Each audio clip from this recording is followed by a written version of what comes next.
নমস্কার, আমি শিলিগুড়ি তেরাই বিএড কলেজের টিচার শ্রেণী Rinki Das, BEd second semester. আমার মেথড সাবজেক্ট জীবন বিজ্ঞান।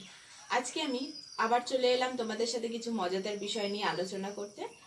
আজকে আমি পশ্চিমবঙ্গ মধ্যশিক্ষা পর্ষদের দশম শ্রেণীর পাঠ্যক্রম অনুযায়ী জীবন বিজ্ঞান ও পরিবেশের অধ্যায় 3 নিয়ে আলোচনা করব। আমার আগের ক্লাসে কি নিয়ে আলোচনা করেছিলাম? বংশগতি নিয়ে। কি পড়েছিলাম?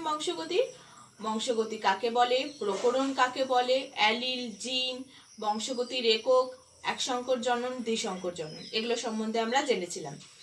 এবং তোমাদের আমি 3টে হোমওয়ার্ক দিয়েছিলাম, যেটা তোমরা আশা করি করে নিয়ে এসেছো। আজকে আমি তোমাদের সাথে যে বিষয়টি নিয়ে আলোচনা করব সেটি হলো মেন্ডেলের এক সংকর জনন পরীক্ষা। এক সংকর জনন পরীক্ষা এই বিষয়টি, এই পাঠ্যসূচি পড়লে তোমরা কি জানতে পারবে সেটা আমরা প্রথমে আগে জেনে নিই। আমরা এক সংকর জননের সংজ্ঞা দিতে পারবো। মেন্ডেল কেন মোটর গাছকেই এক সংকর জনন পরীক্ষায় নির্বাচন করেছিল সেটিও জানতে পারবো। তারপর মেন্ডেল যে এক সংকর জনন পরীক্ষাটি করেছিল সেটা একটা চেকার বোর্ডের সাহায্যে করেছিল, সেই চেকার বোর্ডটি আমরা গঠন করতে পারবো এবং ফেনোটাইপ এবং জেনোটাইপ এগুলোর অনুপাত বের করতে পারবো। তাহলে প্রথমে আমরা জেনে নিই এক সংকর জনন কাকে বলে।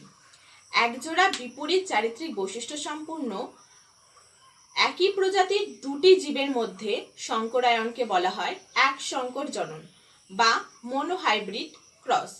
অর্থাৎ এক জোড়া বিপরীত চারিত্রিক, অর্থাৎ দুটো কি হবে, দুটো আলাদা আলাদা বিপরীতধর্মী চারিত্রিক বৈশিষ্ট্য থাকবে, কিন্তু একই প্রজাতির দুটি জীবের মধ্যে যখন সংকরায়ন ঘটানো হবে তখন তাকে আমরা বলবো এক সংকর জনন।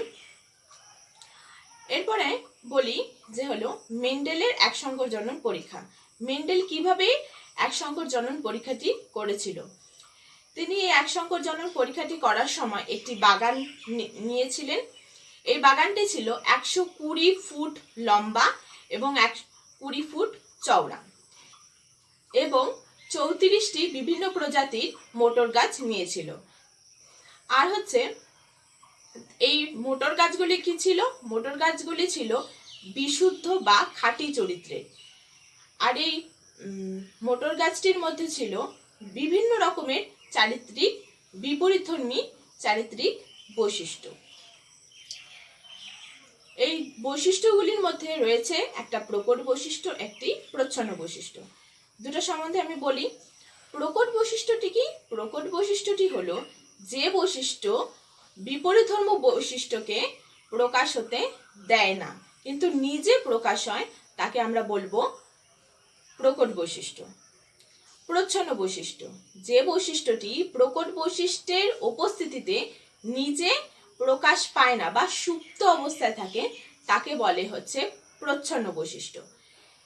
এবং মোটর গাছটিকে তিনি নির্বাচন করেছিলেন কারণ মোটর গাছের মধ্যে ছিল অনেকগুলো বিপরীতধর্মী বৈশিষ্ট্য, যেগুলো আমরা দেখে নেব। মেন্ডেলের নির্বাচিত মোটর গাছের বিপরীতধর্মী বৈশিষ্ট্য 7টা বৈশিষ্ট্য আছে। আর হলো প্রকট বৈশিষ্ট্য, প্রচ্ছন্ন বৈশিষ্ট্য, বিপরীত বৈশিষ্ট্য। প্রকট বৈশিষ্ট্যটা আমরা বললাম যে বৈশিষ্ট্যটি অন্য বৈশিষ্ট্যকে প্রকাশ পেতে দেয় না। আর প্রচ্ছন্ন বৈশিষ্ট্য যে বৈশিষ্ট্যটি প্রকট বৈশিষ্ট্যের উপস্থিতিতে প্রকট বৈশিষ্ট্যকেও প্রকাশ হতে দেয় কিন্তু নিজে সুপ্ত অবস্থায় থাকে। প্রথমে দেখে নিই বীজের আকার। বীজের আকার হবে কি? গোলাকার আর কুঞ্চিত। এই যে গোলাকার, একটা হলো কুঞ্চিত, মানে হলো কুচকে যাবে এরকম। বীজের বর্ণ, একটা হলুদ একটা সবুজ। পরিপক্ক ফলের আকৃতি, একটা হলো পরিপুষ্ট, একটা হলো ভাঁজযুক্ত। যদি তোমরা দেখো এই যে একটা পরিপুষ্ট মানে খুব সুন্দর হবে ফলটা, আর একটা হলো ভাঁজযুক্ত, এবড়ো খেবড়ো হবে ভাঁজযুক্ত। ফলের বর্ণ, একটা হবে সবুজ একটা হবে হলুদ। ফুলের বর্ণ বেগুনি সাদা। কাণ্ডে ফুলের অবস্থান, একটা হবে কাঙ্ক্ষিত কাঙ্ক্ষিক, একটা হবে শীর্ষস্থ কাঙ্ক্ষিক। অর্থাৎ ফুলটা কোথায় হবে? এই যে ফুলটা হলো কাণ্ডটা কাণ্ডের মাঝখানে হচ্ছে, এটা হলো কাঙ্ক্ষিক। শীর্ষস্থ কি? শীর্ষে, অর্থাৎ শীর্ষে ওপরে অবস্থান করবে ফুলটি। তারপরে কাণ্ডের দৈর্ঘ্য, একটা হবে দীর্ঘ একটা হবে খর্ব, অর্থাৎ লম্বা একটা বেটে। এই যে একটা হবে লম্বা একটা হবে বেটে। মোটর গাছের কাণ্ডের দৈর্ঘ্য একটা ছিল দীর্ঘ, একটা হলো খর্ব, যেটা আমরা এখনই দেখলাম। মেন্ডেল যখন পরীক্ষাটি করেছিল তখন জিন, অ্যালিল এই শব্দগুলো জানা ছিল না, তিনি ফ্যাক্টর বলেছিলেন। আমরা জিন, অ্যালিল এই শব্দগুলো ব্যবহার করেই আলোচনা করব। মোটর গাছের যে দীর্ঘ বৈশিষ্ট্যটি নির্ধারণকারী অ্যালিলটি হলো কি ক্যাপিটাল টি, যেটা হলো প্রকট। আর হলো যেটা খর্ব বৈশিষ্ট্য বহনকারী অ্যালিলটি কি হলো, অ্যালিলটি হলো স্মল টি। ক্যাপিটাল টি যেটা কি, যেটা হলো দীর্ঘ, এটা হলো প্রকট বৈশিষ্ট্য। আর এর বিপরীতধর্মী অ্যালিলটি কি, স্মল টি, সেটা কি, সেটা হলো খর্ব, এটা হলো প্রচ্ছন্ন, এটা হলো কি প্রচ্ছন্ন। এগুলো কি, এগুলো হলো অ্যালিল, এগুলো হলো অ্যালিল। এরপরে আমরা দেখব যে হলো ক্যাপিটাল টি, স্মল টি নির্ধারণকারী এটা কি হবে, এটা যেহেতু বিশুদ্ধ এটা হবে দীর্ঘ, এটা হবে দীর্ঘ। এরপরে হলো ক্যাপিটাল টি, স্মল টি। এখানে যেহেতু এই ক্যাপিটাল টি অর্থাৎ দীর্ঘ এই বৈশিষ্ট্যটি প্রকাশ পাবে, তাই এখানে হবে সংকর কি লম্বা। এরপরে আসছে স্মল টি, স্মল টি কি হবে খর্ব, এটা হবে খর্ব। মেন্ডেল এগুলো দেখিয়েছিল, এরপরে আমরা চেকার বোর্ডটি করতে আমাদের এটা করতে আমাদের সুবিধা হবে। এটা কি, এটা হলো জেনোটাইপ, এটা কি, এটা হলো ফেনোটাইপ। এটা আমাদের চেকার বোর্ড করতে সুবিধা হবে। এবার আমরা একজোড়া বিপরীত চারিত্রিক বৈশিষ্ট্য নিয়ে সংকরায়ন করব। ক্যাপিটাল টি, ক্যাপিটাল টি কি হবে বিশুদ্ধ লম্বা। স্মল টি, স্মল টি সেটা কি হবে বিশুদ্ধ বেটে। এদের থেকে কি হবে, এদের থেকে কোষ বিভাজন হবে। এক্ষেত্রে কি হবে কোষ বিভাজন, কোষ বিভাজন হবে মিওসিস কোষ বিভাজন ঘটবে। মিওসিস কোষ বিভাজনের ক্ষেত্রে কি হবে, সমসংস্থ ক্রোমোজোম দুটি পৃথক কোষে বিভাজন ঘটবে। এক্ষেত্রে কি হবে, এক্ষেত্রে এটার যদি কোষ বিভাজন ঘটে মিওসিস, তাহলে কি হবে, তাহলে সবগুলোই ক্যাপিটাল টি হবে। সবগুলো ক্যাপিটাল টি হওয়ার ক্ষেত্রে আমরা একটা জননকোষী তৈরি হবে ক্যাপিটাল টি, সেটা কি হবে গ্যামেট। তাই আমরা গোল করলাম। একই ক্ষেত্রে একইভাবে এটাও হবে, এটা হবে কি স্মল টি। এটা কি হবে, এটা হলো গ্যামেট। আর এটা কি, এটা হলো জন্মিত্ব জনু। এবার কি হবে, এই দুটা, এটা গ্যামেট, এটা গ্যামেট। এটা যদি আমরা এটাকে আমরা পুং গ্যামেট আর স্ত্রী গ্যামেট ধরে নিই, তাদের মধ্যে যদি আমরা সংকরায়ন করি কি হবে, ক্যাপিটাল টি আর স্মল টি তৈরি হবে। এখানে যেহেতু ক্যাপিটাল টিটা প্রকট, তাই এখানে কি হবে, যে উৎপন্ন হলো সেটা হলো সংকর হবে, হেটারোজাইগাস সংকর। আর যেহেতু এখানে ক্যাপিটাল টিটা প্রকট, তাই এক্ষেত্রে কি হবে, এক্ষেত্রে হবে লম্বা। তাহলে কি তৈরি হলো, ক্যাপিটাল টি আর স্মল টি। এবার একে আমরা কি করব, একে আমরা হলো স্বনিষেক ঘটাবো। স্বনিষেক কি, স্বনিষেক হলো একই উদ্ভিদের মধ্যে দুটি ফুলের মধ্যে যখন নিষেক ঘটে, অর্থাৎ একটি গাছের একটি ফুলের সাথে যখন পরাগরেণু অন্য ফুলের, ওই একই গাছের অন্য ফুলের গর্ভমুণ্ডে এসে নিষেক ঘটায়, তখন সেটা হয় কি স্বনিষেক। এবার এটার থেকে তৈরি হবে কি, এটার থেকে তৈরি হবে 50% ক্যাপিটাল টি আর 50% স্মল টি। এটা কি হবে, এটা হবে গ্যামেট, গ্যামেট, এটা হবে গ্যামেট 1। আর এটা কি তৈরি হলো, এটা তৈরি হলো F1, অর্থাৎ এটা হলো প্রথম অপত্য জনু।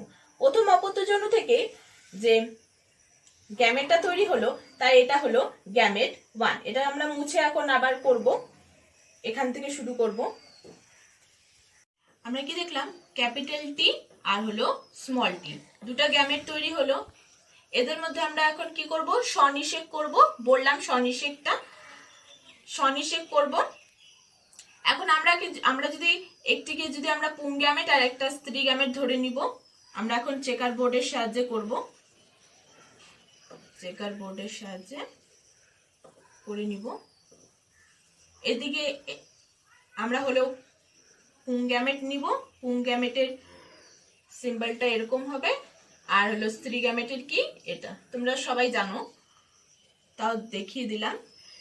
50% এটা হবে, 50% স্মল টি হবে, 50% 50%। আর এই ক্ষেত্রেও 50% 50% হবে স্ত্রী গ্যামেটের ক্ষেত্রে। এবার আমরা কি করব, এবার আমরা স্ত্রী গ্যামেটের আর পুংগ্যামেটের নিষেক ঘটাবো। তাহলে কি হবে, ক্যাপিটাল টি ক্যাপিটাল টি। একইভাবে আমরা এটাও করব ক্যাপিটাল টি স্মল টি, এটাও করব ক্যাপিটাল টি স্মল টি। আর এই স্ত্রী গ্যামেট আর পুংগ্যামেট নিষেক ঘটালাম, কি হলো, স্মল টি স্মল টি। এটা কি হবে, এটা হবে বিশুদ্ধ লম্বা। এটা কি হবে, এখানে হচ্ছে হেটেরোজাইগাস দেখতে পাচ্ছ, তাই কি হবে, এটা সংকর লম্বা। এটাও সংকর লম্বা হবে, সংকর লম্বা। আর এটা কি, এটা হলো স্মল টি, তাই এটা কি হবে, এটা হবে বিশুদ্ধ বেটে। তাহলে আমরা কি দেখতে পেলাম, আমরা দেখতে পেলাম যে 25% হলো বিশুদ্ধ লম্বা হলো, আর সংকর লম্বা দুটা হয়েছে, অর্থাৎ 50%, আর বিশুদ্ধ বেটে হয়েছে কি 25%। এবার আমরা কি বের করব, এবার আমরা বের করব ফেনোটাইপ এবং জেনোটাইপের অনুপাত। আমরা F2 জেনারেশন থেকে কি পেলাম, F2 জেনারেশন থেকে আমরা ক্যাপিটাল টি স্মল টি এবং স্মল টি এই তিনটি পেলাম। এই তিনটি থেকে এবার আমরা জেনোটাইপ এবং ফেনোটাইপের অনুপাতটি বের করব। জেনোটাইপের দিক থেকে দেখতে গেলে কি হবে, capital T 1, capital T small T 2 আর স্মল টি 1। এবার আমরা ফেনোটাইপটি দেখব। ফেনোটাইপের কি, ফেনোটাইপ হলো একটা দীর্ঘ কটি বেরিয়েছে, 3টি, বেট আর হলো বেটে 1টি। তাহলে আমরা জেনোটাইপের অনুপাতটি কীভাবে লিখব, 1:2:1 না, এভাবে আমরা লিখব না। আমরা লিখব, দেখো আমি নিচে লিখে দিয়েছি, capital T is to capital T small T is to small T is equal to 1:2:1। এবার আমরা ফেনোটাইপের অনুপাতটি লিখব, কি লিখব, 3:1 না, এভাবে আমরা লিখব না। আমরা লিখব দীর্ঘ ইজ টু বেটে ইজ ইকুয়াল টু 3:1। আমরা কি বিষয় নিয়ে আলোচনা করলাম, এক সংকর জনন কাকে বলে, তারপর হলো মোটর গাছের বিপরীত বৈশিষ্ট্যগুলো দেখলাম, মেন্ডেলের এক সংকর জনন পরীক্ষাটি চেকার বোর্ডের সাহায্যে দেখলাম, জেনোটাইপ আর ফেনোটাইপের অনুপাত নির্ণয় করা শিখলাম। এবার তোমাদের আমি কিছু হোমওয়ার্ক দেবো, যেটা তোমরা বাড়ি থেকে করে নিয়ে আসবে।